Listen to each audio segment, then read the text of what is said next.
পঞ্চায়েতের ভোটের পর থেকে পঞ্চায়েতেও হারলেন, আবার এবারও আমরা দেখলাম ব্যাপকভাবে আইএসএফ এর হার হয়েছে। রেজাল্টে দেখেছেন আমাদের হার হয়েছে, ৭৫,০০০ ভোট আমাদের দিয়েছে। এটা স্কোরশিট যে যেমন পাবে বেশি পেরেছে বসিয়ে দিয়েছে, কিন্তু ভাঙড়ের মানুষ যা ভোট দিয়েছে আমাদের কাছে যতটুকু খবর আছে আমরা ৫০,০০০ লিডে এখান থেকে আছি। কিন্তু দুঃখের বিষয়, গণনা কেন্দ্রে আপনারা জানেন যেভাবে দেমনারবারে ৭ লক্ষ সামথিং ভোট দেখিয়েছে মার্জিন, ঠিক একইভাবে ভাঙড়ে ওই ধরনের হয়েছে। গণনা কেন্দ্র থেকে যারা বিরোধী ছিল তাদের সাথে কী আচরণ হয়েছে, ভাঙড়ের টেবিলটাতে বিশেষ করে ভাঙড় বিধানসভা যে টেবিলটা ছিল ওখান থেকে মানুষ, আমাদের যারা কাউন্টিং এজেন্ট ছিল তাদের সাথে কী আচরণ করেছে দেখুন। ভাঙড়ের এই দিকের অঞ্চলগুলো যেগুলো গুণা হয়েছিল সেখান থেকে আমরা লিডে আছি, কিন্তু যেগুলো গুণা হয় না সেগুলোকে তখন তারা ভয় পেয়ে এখান থেকে তাদেরকে এক প্রকার বার করে দিয়েছে। ভাঙড় থেকে আমরা কম করে ৫০,০০০ ভোটে লিডে আছি। ভাঙড়ের ভোটাররা আইএসএফের সাথে আছে। হিংসা করে এ করে ভাঙড় ভোট আইএসএফকে ভাঙড়ের বুক থেকে মুছতে পারবে না। ডায়মন্ড হারবারে আপনি দাঁড়ালে কি অভিষেকের ভোটের মার্জিন আরো কম? তো দেখুন, দাঁড়ায়নি যখন প্রশ্ন আসছে না, আমি দাঁড়ালে অভিষেক বাবুকে হারাতাম, প্রাক্তন করতাম। আমার ইচ্ছা গিয়েছিল দল অনুমোদনের দিলে লড়াই করবো বলেছিলাম, কিন্তু দল অনুমোদন দেয়নি, সে লড়াই করতে পারিনি। আর ডায়মন্ড হারবারে ভোট হয়েছে কি হয়নি আপনারা ভালো করে জানেন সেটা। ভাঙড়ে যেটা মার্জিন পেয়েছেন আপনি কি খুশি?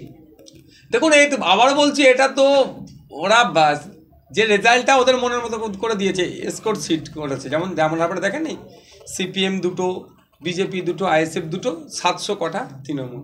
ঠিক একইভাবে এই নোংরামিতে এখানেও চলেছে। বুধভিত্তিক রিপোর্টগুলো একটু দেখুন না। ভাঙড়ে আপনাদের একের পর এক আইএসএফ কর্মীরা বা আপনাদের যারা পঞ্চায়েত সদস্য তারা আইএসএফ ছেড়ে তৃণমূল কংগ্রেসে যোগদান করছে, বলছে যে বিজেপিকে আটকাতে তৃণমূলের সঙ্গে থাকতে হবে। আপনাদের পঞ্চায়েত যেরকম শিখিয়ে দিয়েছে তৃণমূল প্রেশার দিয়ে সেরকম ভাবে বলছে, প্রেশার দিচ্ছে, মিথ্যা কেস দেবে, বাড়ি ভাঙচুর করছে, মহিলাদের উপর অত্যাচার করছে, শ্লীলতাহানি করছে, মহিলাদেরকে রেপ করে দেবো এই ধরনের হুমকি দিচ্ছে, সেক্ষেত্রে চলে যাচ্ছে। তবে একটা কথা আমি বলবো, যারা আমাদের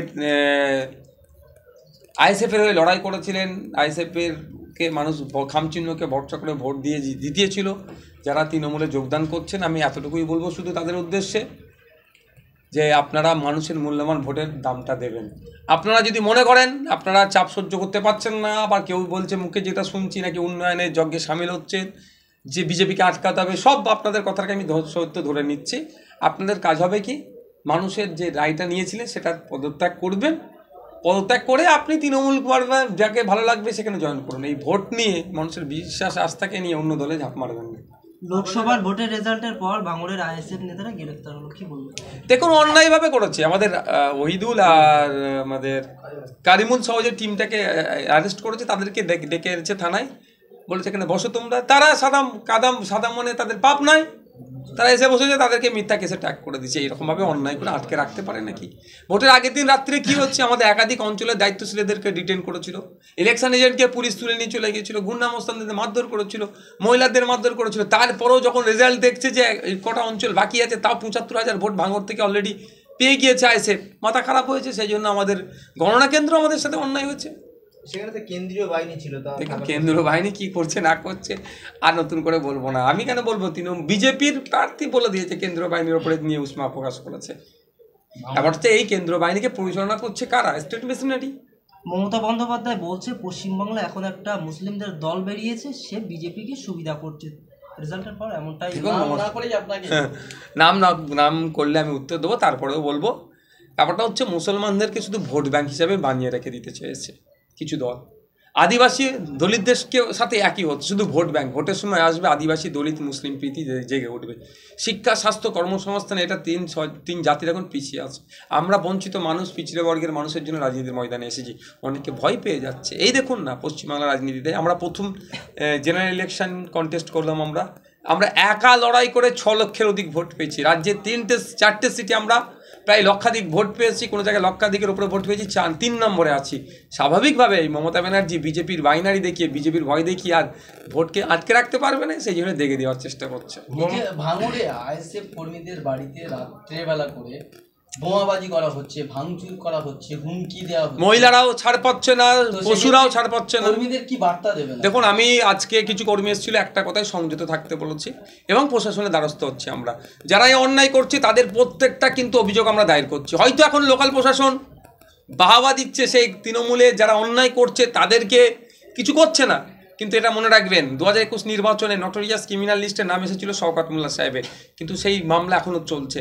আপনারা ভালো করে জানেন যে মামলা একদিন শেষ হবেই, 2-1 বছর, আর খুব বেশি হলে আর 1 বছর টাইম লাগবে, কিন্তু দোষী সাব্যস্ত কী হবে? সেই একইভাবে ভাঙড়ে যারা এখন অশান্তি করছে তাদের প্রত্যেকের নাম কিন্তু আমরা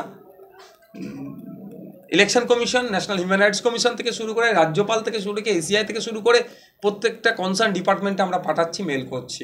এগুলো আগামী দিনে এফআইআর হিসাবে ট্রিট হবে এবং আইনি লড়াই এদের বিরুদ্ধে লড়বো। আমি মারের বদলা মারের রাজনীতিতে পছন্দ করি না আর করবো না, কিন্তু লড়াই আছে, লড়াই থাকবো। আমাদের কর্মীদের উপরে যারা অন্যায় করছে একটা ছাড় হবে না। ভাঙড় 1 নম্বর ব্লকে আহসানের পাশের বুথে নয়দাপাড়া এলাকাতে এক সাধারণ মানুষ, তিনি শুধু ভোট দিতে গিয়েছিল, তার ভোট দেখছিল তৃণমূলরা। তিনি বলেছিলেন আমার ভোট আমি দেবো, কাকে দেবো এটা আমার ব্যক্তিগত ব্যাপার। তিনি ভোট দিয়েছেন বলে তার দোকানে ঝাঁপে তালা মেরে দিয়েছে। কি বলবেন? সাধারণ মানুষ, আইএসএফের কেউ নয়। দেখুন, এইরকমভাবে অন্যায় করে তো আজকে তৃণমূল টিকে আছে, কতদিন এই ধরনের অন্যায় করবে? আমার নিজের ভোট আমি নিজে দেবো, এটা আমার অধিকার। সংবিধান আমাকে এই অধিকারটা দিয়েছে, আমার যাকে ইচ্ছা ভোট দেবো। এইটা বলার জন্য তার অপরাধ করেছে, তার সাথে অন্যায় হয়েছে। সাধারণ মানুষের পাশেও আইএসএফ আছে, তার যাতে আগামী দিনে দোকান খুলে তার জন্য আমরা লড়াই থাকবো। প্রশাসনকে আমরা জানাবো, তাদের সাথে আমাদের যোগাযোগ চলছে। প্রশাসন নাকি কোনো কাজ করছে না। প্রশাসন আজকে কাজ করছে না, কালকে কাজ করবে। প্রশাসন না কাজ করলে কোর্টকে দিয়ে কাজ করাবো। প্রশাসন মমতা ব্যানার্জির কথা শুনে আজকে নাও করতে পারে, কিন্তু কোর্টের কথা তো শুনতে বাধ্য প্রশাসনকে। মোহাম্মদ সেলিম হারার পরে বললেন যে আইএসএফ একটা ফ্যাক্টর হয়ে দাঁড়িয়েছে। আমি বলতে পারবো না এটা। আমরা কাউকে হারাবার জন্য রাজনীতির ময়দানে আসিনি। আমরা বঞ্চিত মানুষ কিভাবে জিতবে, দলিত, আদিবাসী, মুসলিমরা কিভাবে উপকৃত হবে, সেই জন্য রাজনীতির ময়দানে এসেছি। সেই জন্য এসেছি। আমরা চেয়েছিলাম একসাথে লড়াইটা করব, কিন্তু কংগ্রেস আর মোহাম্মদ সেলিম সাহেবদের লেফট ফ্রন্ট আমাদের সাথে জোট করেনি, ওই জন্য আমরা আলাদাভাবে লড়াই করেছি। ভোটের পর বা ভোটের আগে তৃণমূল আইএসএফ কর্মীদের তৃণমূল কর্মীদের মারধর করার অভিযোগ করছে আইএসএফের বিরুদ্ধে, কি বলবেন? দেখুন, আমরা মার খেয়ে পিঠের চামড়া আমাদের লাল হয়ে যাচ্ছে, আমাদের চামড়া তুলে দিচ্ছে মেরে। মহিলাদেরকে বলেছে মানে রেপ করবে, এই ধরনের হুমকি দিয়েছে। ভুমরুর কথা বলছি। আপনার বাড়ির গবাদি পশু মানে হাত থেকে ছাড় পাচ্ছে না। আমরা অলরেডি মার খেয়ে 21-এ মার খেয়েছি, পঞ্চায়েত ভোটে মার খেয়েছি, এখনো মার খেয়ে কি আমাদের পিঠ লাল হয়ে গেছে, তাও আমাদের উপর দোষ দিচ্ছে। এগুলো হচ্ছে পুরাতন প্র্যাকটিস ওদের। আইএসএফকে মারবে, আবার আইএসএফের বিরুদ্ধে কেস দেবে। কদিন আগে দেখুন লাল চাঁদের বাড়িতে, আমি শুনছিলাম বাড়ি প্রথম, তারপর ওর গরুর গইলেতে দেখুন, ওর নামে মিথ্যা কেস আছে একটা, তাকে মারবে, তাকে পুলিশ দিয়ে অ্যারেস্ট করাবে বলে তাকে তারা কাটাচ্ছে। যে কেউ নেই তার ওখানে বোম রেখে আবার লাল চাঁদের নামে দোষ দিচ্ছে। এই যে অন্যায়গুলো হচ্ছে, এগুলো কতদিন? একটা তো এর লিমিটেশন আছে, একটা লক্ষণ রেখা আছে। তো আমরা অপেক্ষা করছি, খুব তাড়াতাড়ি এই দল এবং দলের কর্মী যারা আছেন, যারা অন্যায় করছেন, এই অবসান ঘটবে। বারাকপুর এলাকায় বোমা বিস্ফোরণে 5 জন আপনাদের আইএসএফ এর 50 সদস্য সহ আহত। শওকত মোল্লা বলছে নওশাদ সিদ্দিকীকে গ্রেফতার করা দরকার, নইলে এই সন্ত্রাস বন্ধ। নটোরিয়াস ক্রিমিনাল আর তুই বোম বাঁধি, সেটা মমতা ব্যানার্জি বলেছে, ন্যাশনাল হিউম্যান রাইটস কমিশন বলেছে, নওশাদ সিদ্দিকী বলেনি। নওশাদ সিদ্দিকী যদি কোনো অন্যায়ের সাথে যুক্ত থাকে, যখন ইচ্ছা অ্যারেস্ট করুক, আমি প্রস্তুত আছি। তবে একটা কথা বলছি, আমার ওই কর্মী, ওই পঞ্চায়েতের মেম্বারকে একাধিকবার টার্গেট করেছিল, ওকে তৃণমূলে জয়েন করানোর চেষ্টা করেছিল সরকার সাহেব, পারেনি। তারপরে ওর বাড়ির অদূর থেকে বোমা উদ্ধার করে ওর নামে ফাঁসাতে চেয়েছিল, পারেনি। ওই দিনকে রাত্রে ওর পরিবারের লোকেদের সাথে কথা বললাম আমি, ওদের উপরে আক্রমণ চালিয়েছে। ওরাই বোম ছুড়লো, আবার আমাদের কর্মীদেরকে ফাঁসাচ্ছে। এটা অবসান হবে, আজ না হলে কাল হবে। এখন যারা ভাবছেন আপনার কি বলে এই ক্ষমতা দম্ভ দেখিয়ে অনেক করছেন, শুধু একটা কথা বলে দেবো, 34 বছর ধরে কিন্তু বাংলায় বামেরা শাসন করেছে। এখন কিন্তু তাদের অবস্থান কোথায় দেখুন। 25 বছর বাংলায় বামেরা শাসন করে, এই কংগ্রেস শাসন করেছিল, তাদের অবস্থান কোথায় দেখুন। আর তৃণমূল কংগ্রেস, যার কোনো সংগঠনই নাই, শুধু পুলিশ আর গুন্ডা দিয়ে চলছে, তারা কোথায় কোন জায়গায় গিয়ে পড়বে তারা একটু ভাবুক। সকালবেলা বলছে আইএসএফ এর জমানত জব্দ হয়ে গেছে, কি বলবেন?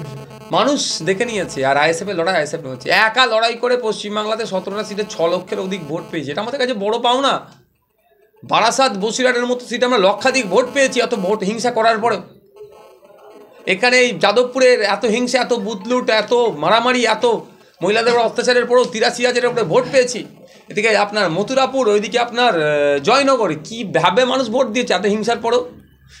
ইভিএম মেশিনে স্যালোটেপ মেরে দিয়েছিল যাতে না দেখতে পাই আমাদের সিম্বলটা, তারপরেও দেখুন কত ভোট পেয়েছি।